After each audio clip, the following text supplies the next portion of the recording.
말이 씨가 됩니다. 하나님의 입에서 나오는 모든 말이 씨입니다. 좋은 씨입니다. 썩지 아니할 씨, 약속의 씨. 그러나 거짓의 아비 사탄의 입에서 나오는 모든 말도 씨입니다. 가라집니다. 나쁜 씨입니다. 사망으로 이끌고 갑니다. 사람의 입에서 나오는 말도 씨입니다. 그 사람의 됨됨이를 알려면 말하는 걸 보면 알아요. 그 사람의 신앙의 깊이를 알리면 어떤 말을 하는지를 보면 알아요. 죽이는 말, 욕하는 말, 혈기 부리는 말, 저주하는 말, 음란하는 말, 탄식하는 말, 죽고 싶은 말, 이런 말 하는 분들 가까이 하면 안 됩니다. 그 말이 여러분 마음밭에도 떨어지기 때문에. 뿌린 대로 거둡니다. 어떤 씨가 여러분 마음밭에 뿌려졌는지 그대로 거둡니다. 이사야 선지자는 하나님을 말의 씨가 뿌려진 대로 거두게 하시는 창조주로 소개합니다. 정말인가? 이사야 57장 19절입니다. 입술의 열매를 창조하는 자 여호와. 입술의 열매는 말입니다. 우리 마음밭에 뿌려진 것이 생각으로 올라와서 말에 머금다가 씨가 뿌려져요. 말에 열매가 뿌려지는 거예요. 요거를 그대로 하나님이 열매로 받아서 창조합니다. 말이 너무너무 중요한 거예요. 우리가 지금까지 여러분 하나님의 이 신비한 말씀의 비밀을 몰라서 다 피차에 말의 실수가 너무 많아요. 신앙생활이 뭔지를 너무 오해하고 있는 거예요. 그러니까 말에 씨 잘 뿌려야 되는 거예요. 신앙생활은 뭐냐? 마음밭에 뿌려진 말씀의 씨가 자라서 거둔 입술의 열매, 그 말을 하나님께 제물로 드리는 농사입니다.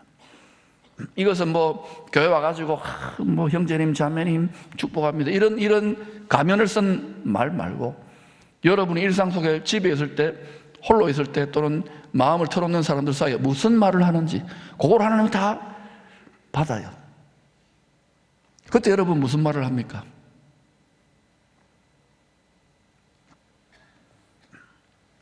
이 농사를 짓고 있는 거예요.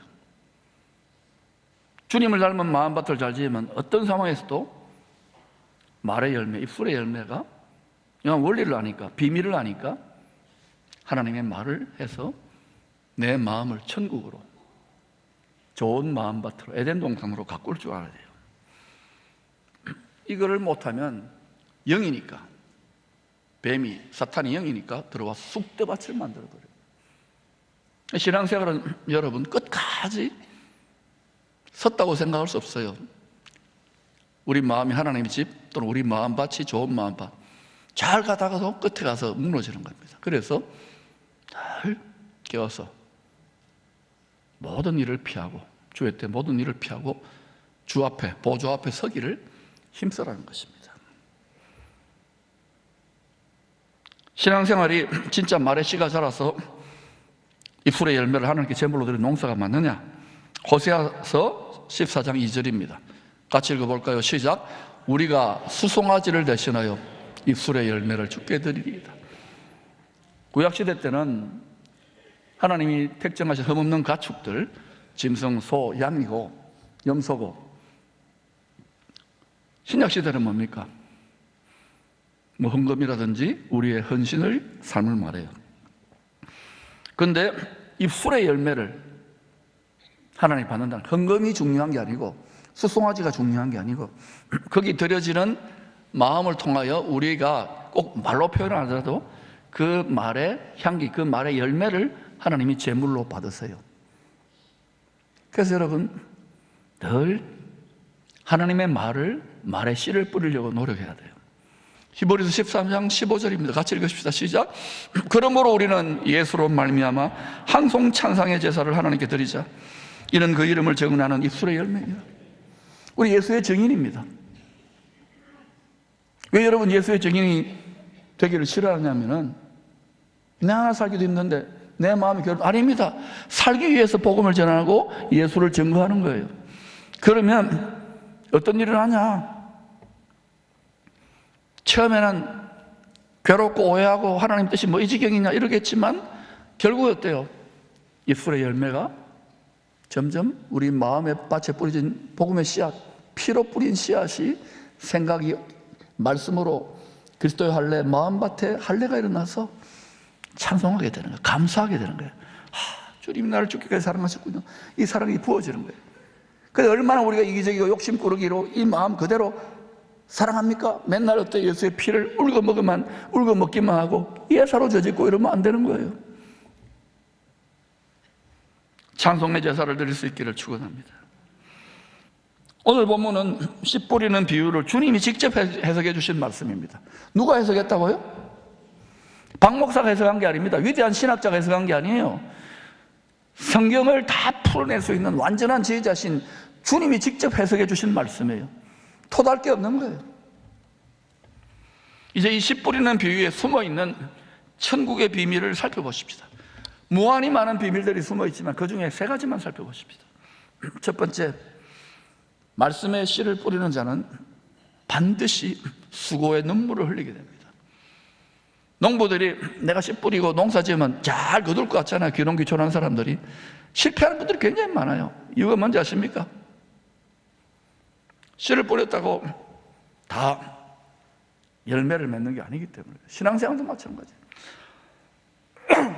처음에는 뿌려진 복음의 씨를 받아들이고 야, 예수 믿는 거 좋다. 그때요 좀 가니까 어때요? 광야가 되고 사막이 되고 하나님 뜻을 오해하고 하나님과 불화하게 되고 그러면서 어때요? 하나님 우리를 깨뜨리는 거예요. 그러면서 주의 멍에를 질 수 있는 마음밭으로 기경하는 거예요. 좋은 열매를 맺지 못한 남유다 왕국 성도들 바벨론에 징계를 당합니다. 선지자들이 예언한 대로 끝까지 말을 안 듣는 거예요. 육신의 생각, 육신의 정욕을 따라 그들이 예배도 드렸습니다. 우리로 말하면 헌금도 하고요, 봉사도 하고 그랬습니다. 찬송도 하고 있습니다. 그런데도 끝까지 고집을 하나님 말씀에 순종하지 않는 거예요. 결국은 하나님이 피로 선지자들을 보냈는데도 결국 징계를 받습니다. 바벨론이 몽둥이가 되고 바벨론이 도리깨가 되고 바벨론이 키가 돼가지고 징계를 받아서 70년 동안 비참하게 바벨론 포로살이를 합니다. 우리 일제시대 때 우리는 상상 못하죠. 지금은 그래도 나라라도 있지만 그때는 주권을 빼앗겨 버렸잖아요. 얼마나 힘들었겠어요. 이들은 70년입니다. 징계의 쟁기를 통해서 이거 70년 동안 그들의 마음이 안식하는 마음, 강팍한 마음이 부드러운 마음밭으로 기경되어지는 거예요. 말로 하다 안 되면 하나님이 그렇게 하십니다. 여러분이 듣고 안 듣고 순종하고 안 하면 여러분 자유예요. 그러나 말씀의 비밀을 아는 사람은 피로 외치는 거예요. 그런데도 내가 뭐 교회 나오고 연보하고 하니까 나는 뭐 잘 믿고 있겠지. 착각이에요, 여러분. 심은 대로 거두고 뿌린 대로 거두고 수고한 대로 거두는 거예요. 징계의 쟁기를 통해서 강팍한 마음이 부드러워집니다. 오늘도 보세요. 1부, 2부 때도요, 뭐 완전 새 가족인데 하나님이 낮추고 깨뜨리고 해가지고 항복하고 주님 앞에 왔는데 그 가장 암울한 속에서 주님을 빛을 만나는 거예요. 그래서 그때부터 어떻게 되냐? 방심하면 안 돼요. 말씀에 약속의 만세반석에 자기 생각을 묶어가지고 주님을 따라가야 되는 거예요. 아멘. 여러분이 과거에 얼마나 잘 믿었습니까? 그런데 어느 순간 어때요? 먹고 살아야 되고 건강 지켜야 되고 세상에 온갖 뉴스들과 친구들 만나고 이러다 보니까 마음을 잃어버리잖아요. 그러면 안 되는 거예요. 오늘 새 출발할 수 있기를 축원합니다. 그런데요, 이렇게 부드러운 마음밭도 기경된 포로된 성도들 중에 남은 자들, 어떤 자들요? 남은 자들만이 약속의 땅에 돌아와서 예루살렘 성전과 성벽을 재건합니다. 앞으로 주의 때도 똑같은 일이 일어나요. 포로에서 돌아온 성도들이 성전에 올라갈 때 이전을 반성하고 회개했을 거 아닙니까? 하나님 이전과는 달리 이제는 좋은 열매를 하나님께 제물로 드리겠다고 다짐하며 찬송했어요. 시편 126편 5절 6절이 그것입니다. 시작. 눈물을 흘리며 씨를 뿌리는 자는 기쁨으로 거두리로다. 울며 씨를 뿌리러 나가는 자는 반드시 기쁨으로 그 곡식단을 가지고 돌아오리로다. 이게 역설 아닙니까? 눈물을 흘리며 씨를 뿌리는데 기쁨으로 거둔대요. 뭘 뿌립니까? 말씀의 씨를, 말의 씨를 뿌리는 거예요. 울며 씨를 뿌려 나가는 거예요. 이웃들에게 뿌려보세요. 그러면요, 뿌리로 울게 돼 있어요. 답답한 거예요. 눈물 나는 거예요. 주의 마음을 알면. 근데 너 반드시 기쁨으로 그 곡식단 열매들을 거두고 가지고 돌아오는데 주의 곳간에 들어간다는 것이죠. 그러니 여러분, 저는 여러분에게 눈물을 흘리는 수고하라고 자꾸 이야기하는 거예요. 그래서 이거를 귓등으로 흘리고 니나 해라, 그건 네 믿음이지, 니는 목사니까. 아니에요 여러분. 그 말은 우리를 속이는, 적당하게 예수한테 붙어있으면 되니까 그냥 그래도 믿자, 이게 아니에요. 주의 말씀을 순복하는 부드러운 마음밭으로 기경되기를 축원합니다. 두 번째, 주님은 우리의 마음밭을 좋은 마음밭으로 경작하고 계십니다. 요한복음 20장에서 막달라 마리아는 은혜를 막 달란 마리아한테 예수는 죽어버렸어요. 이거 얼마나 두렵겠습니까? 당황하겠습니까? 그런데 무덤가에 갔는데 부활하신 주님을 처음 본 거예요. 무덤 비어있어요. 그런데도 죽었다고 생각하니까 자기 생각에 속는 것이죠. 부활하신 주님이 등 뒤에 계시는데도 딱 보니까, 요한복음 10장에서 보니까 예수님인 줄 몰랐어요. 저가 동산주기인 줄 알았더라. 가드너, 더 가드너로 알았대. 가드너가, 더 가드너, 바로 그 가드너, 새 에덴 동산을 지키는 바로 그 동산지기인 거예요. 동산지기는 뭐냐? 정원을 가꾸는 정원사, 밭을 경작하는 농부를 말합니다. 여러분, 왜 부활하신 주님이 슬피우는 막달라 마리아에게, 죽었다고 끝났다고 슬피우는 막달라 마리아에게 동산지기로 나타나신 것인가요? 부활하신 주님이. 저는 이렇게 한번 하나님이 그런 깨달음을 주셨어요.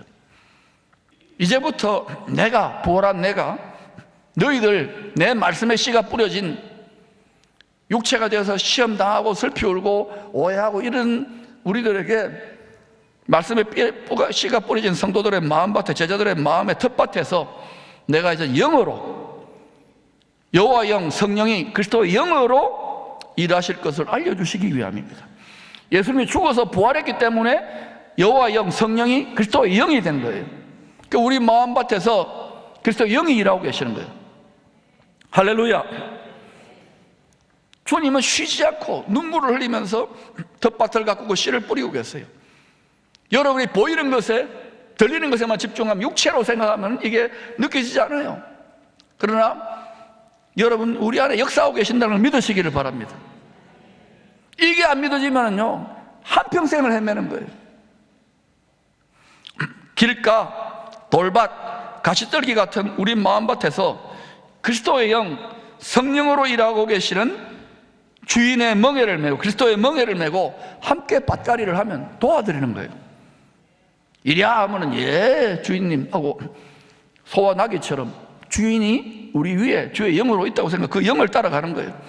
그러면 우리가 주님을 닮은 좋은 마음밭으로 경작되어서 성령의 열매가 자꾸 맺히기 시작해요. 그리스도를 닮은 성품의 열매가 맺힌다고요. 여러분, 예수 믿고 십자가 죽기까지 사랑해 주님의 심정을 얼마나 깨닫습니까? 거기 얼마나 감사 찬양하며 찬송의 열매를 올려드리고 있습니까? 예수가 십자가에 피 흘리기까지의 아버지의 애끓는 물과 피를 쏟는 그 마음의 사랑이 여러분 마음에 얼마나 부어집니까? 그런데 우리는 우리 조개 껍데기가 우리 속에 갇혀가지고 맨날 이것 달라 저것 달라 우리가 육신을 따라 판단하고 있는 거 아닙니까? 속는 거예요. 원수 만들고 이간질하는 자들에게. 그리고 자기가 뿌리는 말의 씨앗에 갇혀가지고 쑥대밭이 되지요. 예수 믿는 가정과 집이, 성도들의 삶이 다 풍성합니까? 이유는 간단해요. 입술을 지키지 못하고 마음을 지키지 못하는 거예요. 좋은 마음밭으로 성령은 계속해서 말할 수 없는 탄식을 우리 안에서 그렇게 밭갈이를 하고 있는데 깨닫기를 축원합니다. 우리 안에 일하고 계셔요. 세 번째, 마음밭에 뿌려진 복음의 씨를 잘 지켜 순종해야 됩니다. 밭의 주인이신 주님이 다시 오실 때가 마지막 대추수 때입니다. 이때는 주님이 돌이켜질을 해서 알곡과 쭉정이를 가려내는 거예요. 마지막 대추수 때 이 세상의 밭, 이 세상이요 예루살렘을 중심으로 타작마당이 되어 농부가 키질합니다. 알곡과 죽정이 알곡과 가라지가 쫙 갈라져요. 지금은 다 섞여 있습니다. 마태복음 3장 13절에 세례 요한이 주의 악기를 예비하는 자, 그가 이렇게 말합니다. 손에 키를 들고 또는 보릿개를 들고 자기의 타작마당을 정하게 하사 알곡은 모아 곳간에 들여 그리스도 왕국에 들어가는 거예요. 죽정이는 꺼지지 않는 불에 태우시리라. 지옥불을 말하는 거예요. 영원히 타는 형벌의 불못. 사람을 위하여 예비된 게 아니라 자기 자식을 위해 예비된 게 아니에요. 자기 자식을 죄짓게 만들어서 첫사람 아담의 모든 사람들이 죄인 되었잖아요. 예수 그리스도를 구세주로 영접하지 않는 가장 큰 죄입니다. 이걸 세상 사람들 이야기하면요, 니나 믿으라 조롱하죠. 그러니까 조롱할 수 없는 때가 옵니다. 이거를 믿는 것이 예수 믿는 것입니다. 누가 뭐라고 하더라도, 이상한 자유주의 신학, 이상한 신앙을 하더라도 피 흘리신 피의 맹세의 복음을 믿으시기를 바랍니다. 알곡은 뿌려진 씨 말씀을 듣고 깨달아 순종하는 사람입니다. 여러분이 말씀을 들으러 온 이유는 하나라도 순종하기 위한 거예요. 여러분 자꾸 마음에 성령이 찌르잖아요. 그리스도 영이 찌르면은 하기 싫지만은 자꾸 해보려고. 저도 그렇게 수심질러 온 거예요. 그러면서 더 깊이 기경되어지고 주의 심정을 아는 거예요. 주의 심정을 아니까 피눈물로 외치는 거예요. 왜? 육체가 편안하고 물질과 외모와 세상이 다 하니까 불만투성이고 막 이러니까. 여러분 소음과 뜻대로 사람들 기도도 안 해, 예배도 안 드려. 말의 씨가 뿌려져도 온갖 자기의 생각들이 딱 있어가지고, 그래 니는 씨부리라, 들어줄게. 하나님 말의 씨를 뿌리고 있는 것입니다.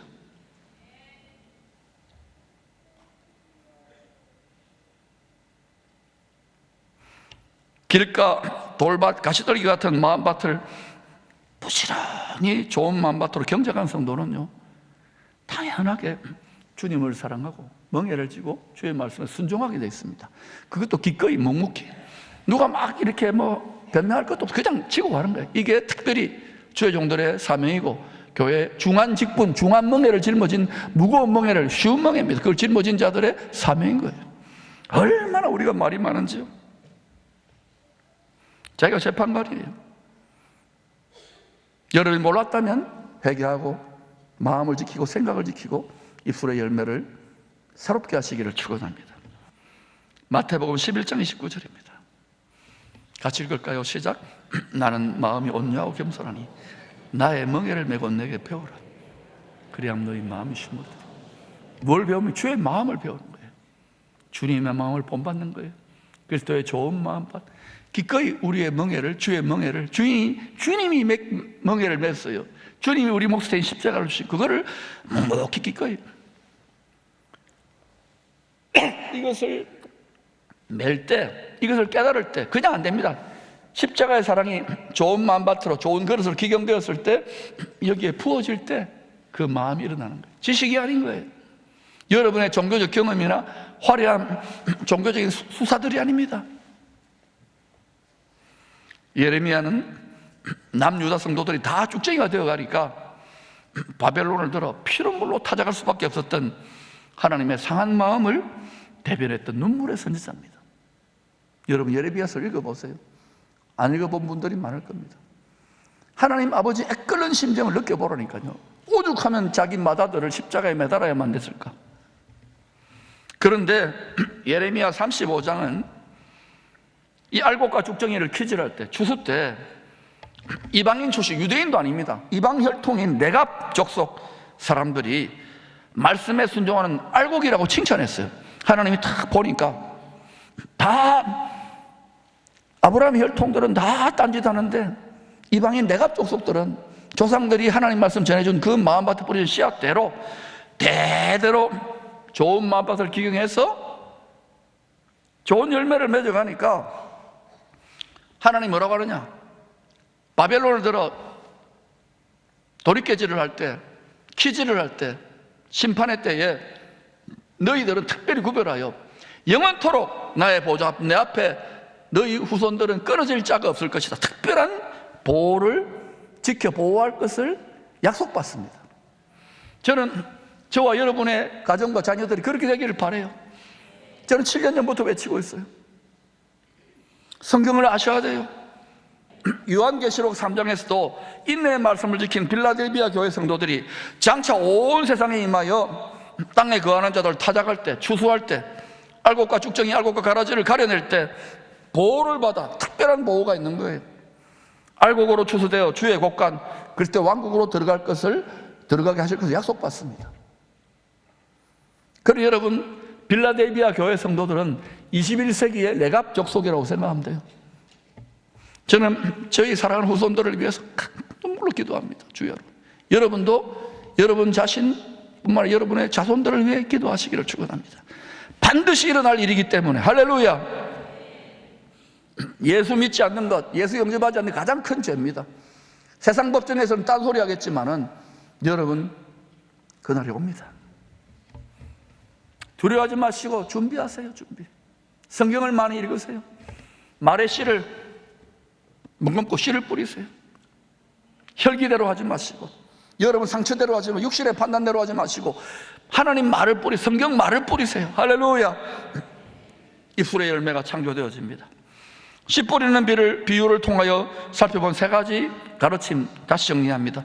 첫째, 말씀에 씨를 뿌려보면 철듭니다. 수고의 눈물을 흘리게 됩니다. 여러분, 말씀에 씨를 뿌리십시오.